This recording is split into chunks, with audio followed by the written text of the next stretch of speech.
बड़ा मुद्दा चल रहा है जो आपको आपने देखा होगा, जो आपके नेता हैं सपा, उनकी बिटिया को जिस प्रकार से बात की गई है उस विषय में क्या कहेंगे? क्योंकि योगी ने भी उनके लिए कहा कि बेटियां सबकी बराबर है, इस तरह का बयान उन्होंने भी दिया है। जी बिल्कुल, देखिए महिलाओं का सम्मान होना चाहिए। जो भी सरकार बात करती है कि लड़की बेटी पढ़ाओ बेटी बचाओ, उन्हीं के राज में उन्हीं की शय पे, मैं कहना चाहती हूँ भारतीय जनता पार्टी की शय पे ही ऐसे लोग, इन्हें ताकत मिल रही है, इन पर कोई कड़ी कार्रवाई नहीं होती। कई ऐसे अब से पहले भी वाक्य हो चुके हैं, और एक ऐसी लड़की बच्ची जो अभी राजनीति में भी नहीं है, उनको राजनीति का इस तरीके से शिकार बनाना, उनके ऊपर अभद्र किस्म की टिप्पणी करना, शर्म आनी चाहिए इस सरकार को। और सिर्फ कहने भर से, बयान भर से काम नहीं चलेगा, कड़ी से कड़ी कार्रवाई होनी चाहिए, एक एग्जाम्पल बनना चाहिए ताकि और महिलाएं अपने आप को सुरक्षित महसूस करें। अच्छा, एक बयान और आ रहा है, आपने देखो ओबीसी का बयान देखा होगा कि अब मुस्लिम जो है टाट नहीं दरिया नहीं बिछाएंगे, अब जो है अपना हिस्सा मांगेंगे। उस बयान को कैसे देख रहे हैं?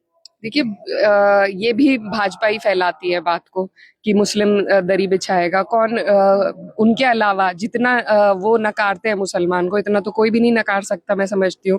तो हम लोग समाजवादी पार्टी से जुड़े लोग हैं और हमारा यहाँ पर सम्मान है, सम्मान के साथ हम यहाँ रहते हैं, और हमारी पार्टी सर्व समाज का सम्मान करती है। किसी का भी सम्मान करने में अगर आप कसर छोड़ते हैं, अगर आप कमी करते हैं, तो वो काम सिर्फ भारतीय जनता पार्टी करती है। चाहे वो कश्यप समाज हो, चाहे वो कोरी समाज हो। आज उनके एससी के सर्टिफिकेट नहीं मिल रहे, कल हमारा वहाँ प्रोग्राम भी था। तो क्या अगर 2 लोगों का सम्मान आप कर देंगे, मैं 100 का सम्मान कर दूं, तो उसमें मैं छोटी नहीं होंगी।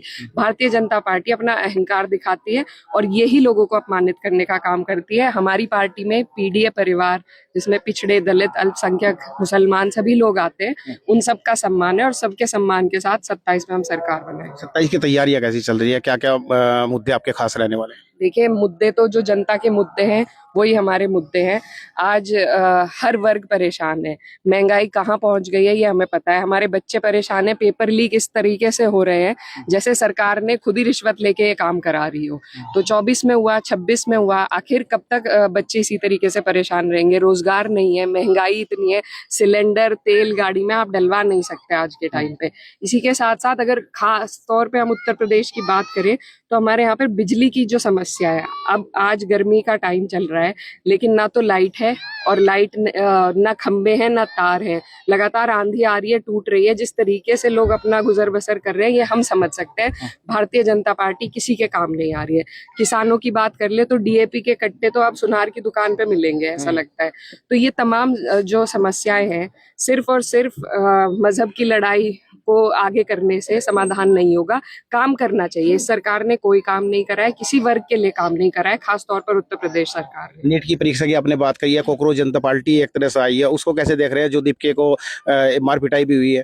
देखिए, ये युवाओं का रोष है और उसको कहीं ना कहीं निकलना ही था। जिस तरीके से मैंने आपको बताया कि 24 में भी, 26 में भी, और बार बार जिस तरीके से हर पेपर, ये तो सिर्फ नीट का पेपर हो गया, और भी जो भर्ती के पेपर होते हैं, क्योंकि इन्हें किसी को भर्ती नहीं देनी है तो ये लीक करा देते हैं खुद ही। तो जो एक रोष पैदा हो रहा है, उसी के चलते ये पार्टी बनी है। और मैं स्वागत करती हूँ कि ऐसे लोग, जो युवा है, जब तक वो सड़कों पर नहीं उतरेगा, जब तक वो अपने हक की मांग नहीं करेगा सड़क पे उतर के, तो ये गूंगे बहरों की सरकारें ये नहीं ध्यान देंगे। लेकिन जिस तरीके से उत्पीड़न उनके राष्ट्रीय अध्यक्ष का हो रहा है, ये बहुत अनुचित है। लोकतंत्र में सबको अधिकार है अपनी बात कहने का, अपनी मांग रखने का। राइट टू प्रोटेस्ट एक बहुत बड़ी फंडामेंटल राइट है। अगर सरकार चाहती है कि संविधान के हिसाब से चले हमारे देश का कानून, तो ये सब बिल्कुल अनुचित है।